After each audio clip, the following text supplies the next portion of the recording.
Good morning, friends. Welcome back to Astrology Today. My name is Mel Rose, and I'm here to share your daily aspects. First, I want to thank you for being here. I've learned so much on this journey so far, and I'm very excited to be sharing the insights I've gained with you, sort of in real time as the days pass. My gratitude goes out to all of those of you who watch every day. Thank you for your time and your feedback. And if you're new to this channel, I appreciate it so much that you're here. Okay, my friends, let's get into these aspects. Today is Tuesday, July 19. The sun is in Cancer for just a few more days now. The heart of the summer is dominated by daylight. The days are much longer for those of us in the Northern Hemisphere at this time.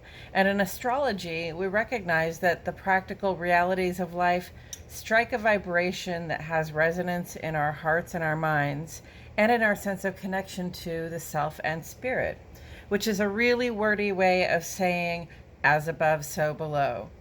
So, in the daylight-dominated time of year, it seems somehow appropriate that the sun would be transiting the sign ruled by the moon. I'm talking in terms of our outer and inner lives here. Our outer lives become a place where we express our emotions.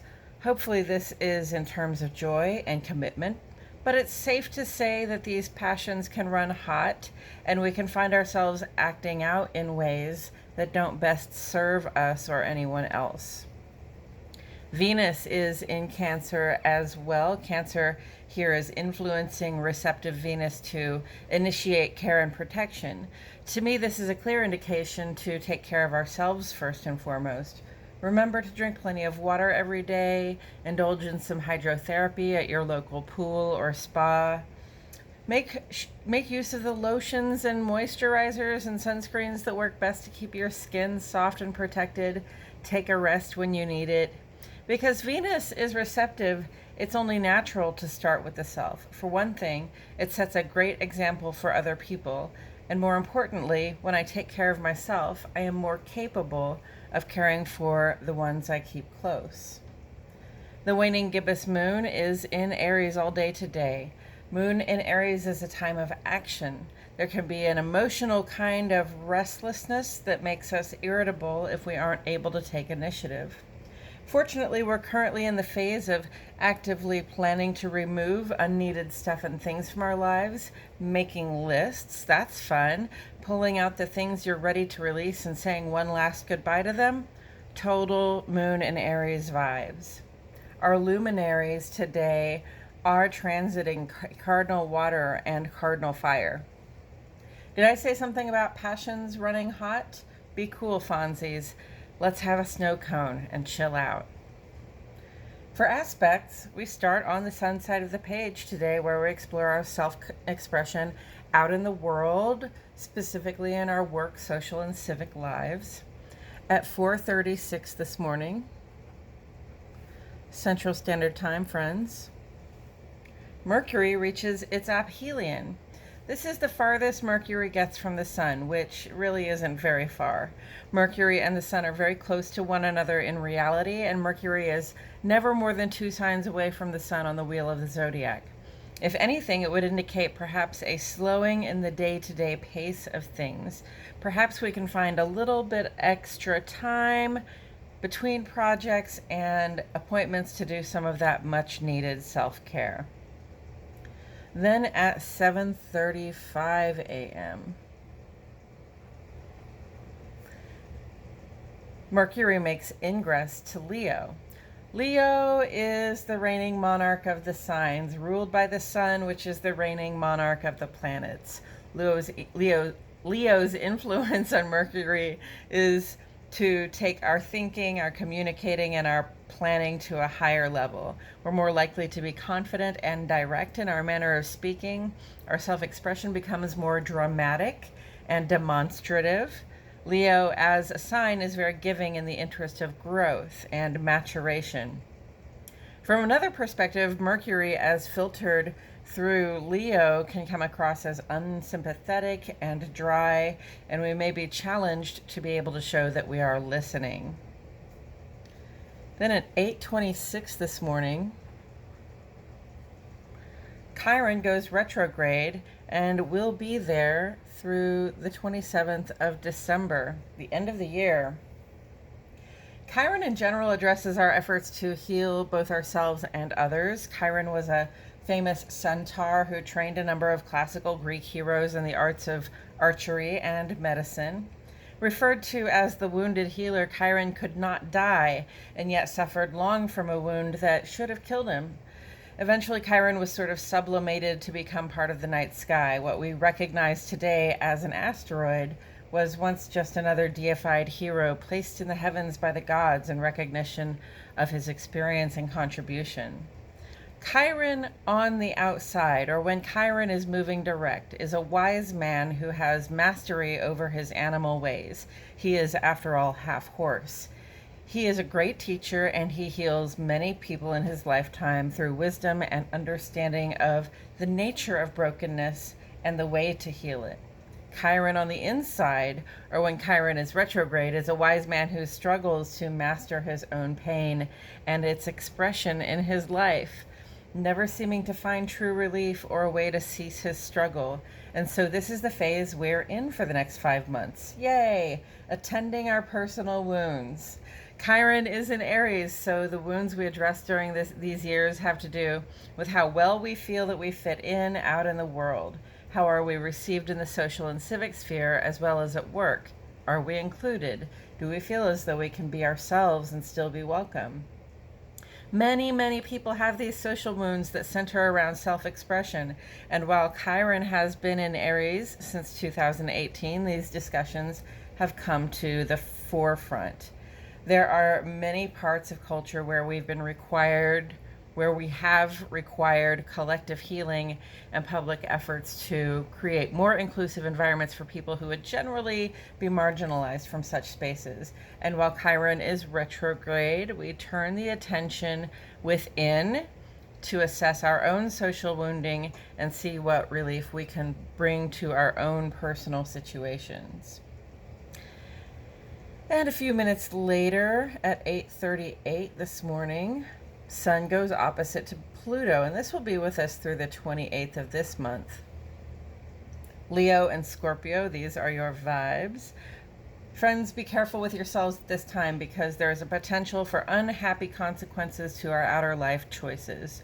Honestly, these things may or may not be within our power to control or predict. Understand that things can change very quickly and clearly for us. It can be sort of an emotional roller coaster, and it would be better to roll with the changes than to try to stick with a plan, especially if it's one where you keep getting interrupted, stuck, or held back. An additional aspect I'd like to keep in mind is the fact that the North Node is conjunct to Uranus here through August 15th. I don't know what time that happens today. Taurus and Aquarius, those would be your vibes. We don't keep track of the North Node a lot here. I think the last time I mentioned it was in January when the North Node shifted into Taurus. The North Node is not a planetary body or an asteroid. It's simply a point in space where the moon crosses the Earth's ecliptic. But in astrology, in birth charts, it tends to represent one's ideal or most workable trajectory in life, sort of your life's mission or goal. And in culture, it will represent our present trajectory or the best practices in the direction of our cultural trajectory.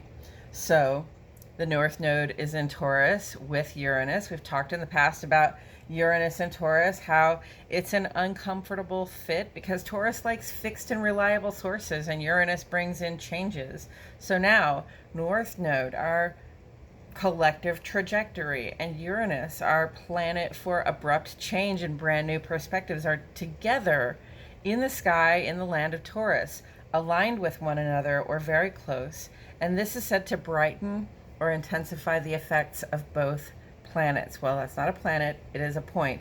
But still they are conjunct, and so it is intensified. Long story short, our trajectory toward fixed and reliable resources is going through some changes over the next few weeks. Don't be surprised if you see some abrupt changes in terms of certain usually widely available supplies. It is also possible that a new type of resource will open up to us, changing the way we move forward as a culture. Always looking on the bright side, I am.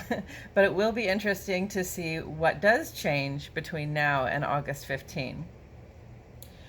We have one aspect on the moon side of the page today, actually early tomorrow morning. This is where we explore our personal lives and that's how it feels to be us and who we are in the context of our homes and our relationships, the feeling side of the page. Wednesday morning, early tomorrow morning at 1:26 a.m., moon goes sextile to Saturn, Cancer, Capricorn, and Aquarius. This brings about a steady feeling and quality to the heart and home. The cooperative vibe says anything we do to increase our sense of support and security will be truly helpful to us. We have a few things in the ongoing column, of course. Pluto continues retrograde through October 8 here. Pluto is a ruler of Scorpio, and Pluto's final retrograde in Capricorn this year is bringing us through some truly foundational transformations. By foundational, I mean so deep we may not even be fully aware of them. This is happening on a cultural level, but also, and especially during retrograde, on the level of the individual. So be kind to yourself and be kind to others, friends, because we're all going through these changes that feel really personal. Mercury is opposite to Pluto for a couple more days through July 21. Gemini, Virgo, and Scorpio. This can be a kind of competitive vibe. Pluto is the higher expression of Aries, which is to say that activity gives way to complete and total change.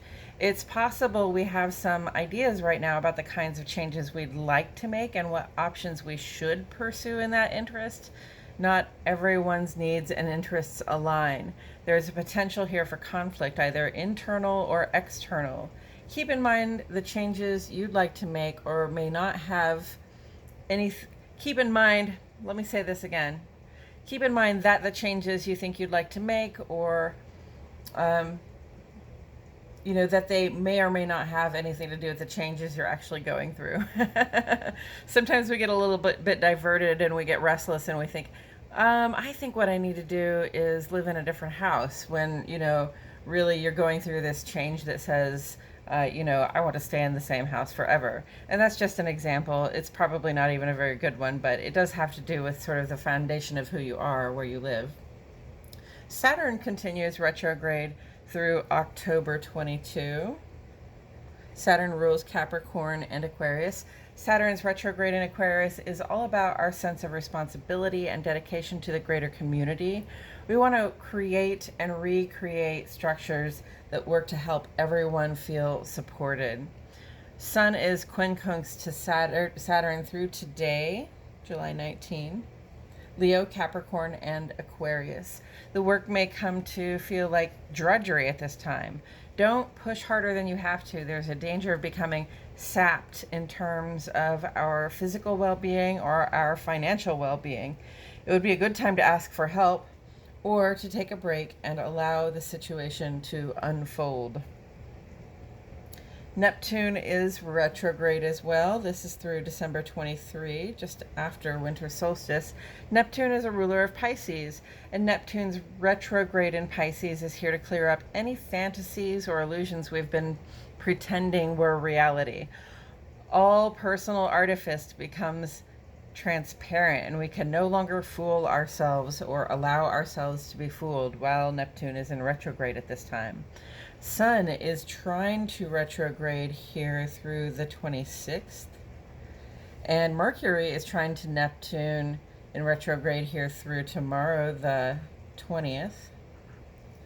So that's Leo and Pisces and Gemini, Virgo, and Pisces. Sun and Mercury were just conjunct, so our clarity of thought and purpose have brought us to a position where we can notice our dreams and fantasies, understand clearly how they differ from reality, and also assess how we might bring our reality somehow closer to what we dream for ourselves. These two trine aspects here offer up ideal possible functioning for this assessment. Move boldly in the direction of your dreams, friends. Venus is square to Neptune through today, July 19. Taurus, Libra, and Pisces It's possible we've been noticing some insecurity, either in the form of negative self-assessment or just having some idea how others see us and not being happy with that. Square energy isn't meant to stop us from expressing ourselves. Now is the time to be saying kind things to yourself in the mirror and flipping the bird to anyone on the outside who can't show proper support. Coming up this week, tomorrow, we'll see that third quarter moon in Aries. And so we can stop making lists and piles and begin to take action on the big release. We spend the next week letting go of stuff and things so that when we come to the new moon, we'll have a peaceful space from which we can create. On Friday, the sun enters Leo, and our outer life focus will shift from initiating care to sustained passion and drive. On Saturday, Mercury will go trine to Jupiter, allowing us ideal circumstances to make positive progress on our larger goals. And this Sunday, Venus will go trine to Jupiter, putting us in a very relaxed and groovy vibe for connecting with others. And that's it for today's astrology, friends. Thank you so much for joining me. Please like my video, subscribe to the channel, click the notifications bell. I post here every day, and I wouldn't want you to miss a thing. I appreciate you all for watching, and I welcome your feedback. Your participation here helps me know I'm on the right path, and my love and gratitude go out to you all. I'll see you all back here tomorrow for more Astrology Today.